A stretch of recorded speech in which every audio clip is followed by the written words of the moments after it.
Story by हर 2.0 romantic story Chandni की वासना। रात के करीब 2 बजे थे। अनिरुद्ध अपने कमरे में बेसुध सोया हुआ था कि तभी दरवाजे पर ठक ठक हुई। ठक ठक की आवाज से अनिरुद्ध की नींद खुल गई, लेकिन उसने सोचा कि शायद ये आवाज उसके मन का भ्रम है, इसलिए वह करवट बदलकर फिर से सो गया था।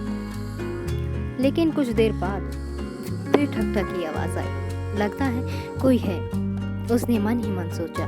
फिर उठकर लाइट जलाई और दरवाजा खोलने लगा। तभी उसके मन में ख्याल आया कि कहीं बाहर कोई चोर तो नहीं है। ये ख्याल आते ही वह थोड़ा सहम सा गया। फिर उसने धीरे से पूछा, कौन है? मैं हूँ, बाहर से किसी लड़की की मीठी सी आवाज आई। अनिरुद्ध ने दरवाजा खोल दिया। सामने चांदनी को खड़ा देखकर वह हैरान होकर बोला, अरे तुम? क्यों, कोई अनहोनी हो गई क्या? चांदनी मुस्कुराते हुए बोली।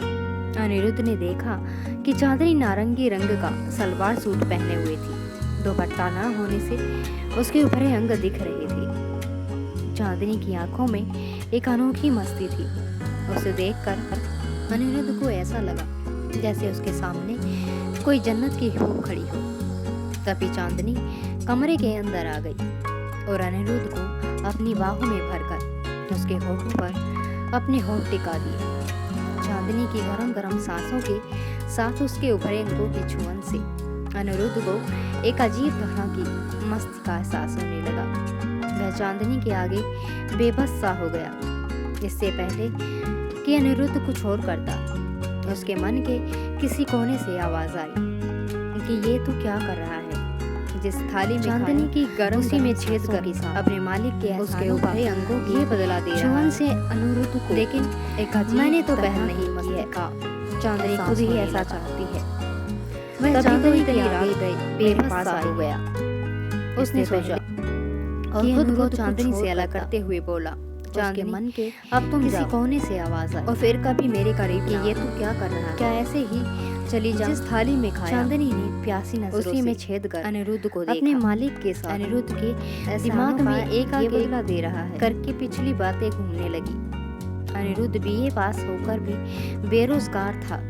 उसने कई इंटरव्यू दिए पर कहीं भी कामयाब नहीं हुआ। आखिर में निराश होकर उसने एक दोस्त के कहने पर गाड़ी चलाना सीखा और बतौर ड्राइवर डॉक्टर अर्नब की कार चलाने लगा। अनिरुद्ध की मेहनत और ईमानदारी से खुश होकर अर्नब उसे अपने बेटे की तरह मानने लगे और उसकी हर ज़रूरत को फौरन पूरा कर देते थे। चांदनी डॉक्टर अर्नब की इकलौती बेटी थी। वह बहुत शौक, चंचल और खूबसूरत थी। वह हमेशा अपनी अदाओं से अनिरुद्ध को रिझाती, पर अनिरुद्ध मन से उसे अपनी बहन मानता था और पिछले रक्षाबंधन पर चांदनी ने उसको राखी भी बांधी थी। डॉक्टर अर्नब ने अपने घर के पिछवाड़े वाला कमरा अनिरुद्ध को रहने के लिए दिया था। वह वहीं अपना रात बिताता और दिन में डॉक्टर साहब की कार चलाता था। इधर कुछ दिनों से अनिरुद्ध महसूस कर रहा था कि चांदनी की नीयत ठीक नहीं है। वह तरह तरह से उसकी हरकतें देखकर कई बार अनिरुद्ध की वासना भड़कने लगती थी, पर बदनामी और नौकरी जाने के डर से वह मन उसे अपने जाल में फंसने की कोशिश कर रही थी। महसूस कर रह जाता था। पिछले हफ्ते की बात है। डॉक्टर अर्नब अनिरुद्ध से बोले, अनिरुद्ध, चांदनी अपनी कुछ सहेलियों के साथ पिकनिक पर जा रही है। तुम सब को कार से ले जाओ। ध्यान रखना किसी को कोई तकलीफ ना हो। जी। अनिरुद्ध ने बस इतना ही कहा। अनिरुद्ध ने कार निकाली तो चांदनी कार पर सवार हो गई। कार चल पड़ी। कहाँ जाना है? तभी अनिरुद्ध ने चांदनी से पूछा। चांदनी बोली, होटल मयूरी। क्या तुम होटल में पिकनिक मनाओगी? तुम्हारी सहेलियां कहाँ रह गई? अनिरुद्ध ने पूछा। पिकनिक वाली बात मन गढ़ंत थी। मैंने पापा से झूठ बोला था। चांदनी हंसते हुए बोली, पहले तुम एक कमरा तो बुक कराओ।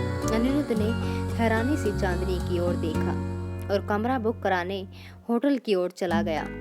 जब दोनों कमरे में आए तो चांदनी ने कहा, अनिरुद्ध, कुछ नाश्ता मंगाओ। थोड़ी देर बाद थोड़ा नाश्ता कर चुके तो चांदनी रुमाल से हाथ पोंछती हुई अनिरुद्ध के और करीब खिसक आई और बोली, कुछ बात नहीं करोगे? कौन सी बात? वही जो आधी रात के समय पति पत्नी के बीच होती है। इतना कहकर चांदनी ने अनिरुद्ध को चूम लिया। फिर बोली, अनिरुद्ध तुम मुझे बहुत अच्छे लगते हो। अनिरुद्ध गुस्से में बोला, चांदनी होश में आओ। एक भले घर की लड़की का इस तरह बहकना ठीक नहीं है। चढ़ती जवानी के नशे में चूर चांदनी अनिरुद्ध की बात को अनसुना करते हुए बोली, मैं एक अरसे से इस मौके की तलाश में थी। क्या मेरे कपड़े नहीं उतारोगे? कहकर चांदनी ने अनिरुद्ध को अपनी बाहों में भींच लिया। अनिरुद्ध खुद पर काबू रखते हुए बोला, चांदनी इतना भी मत बहको।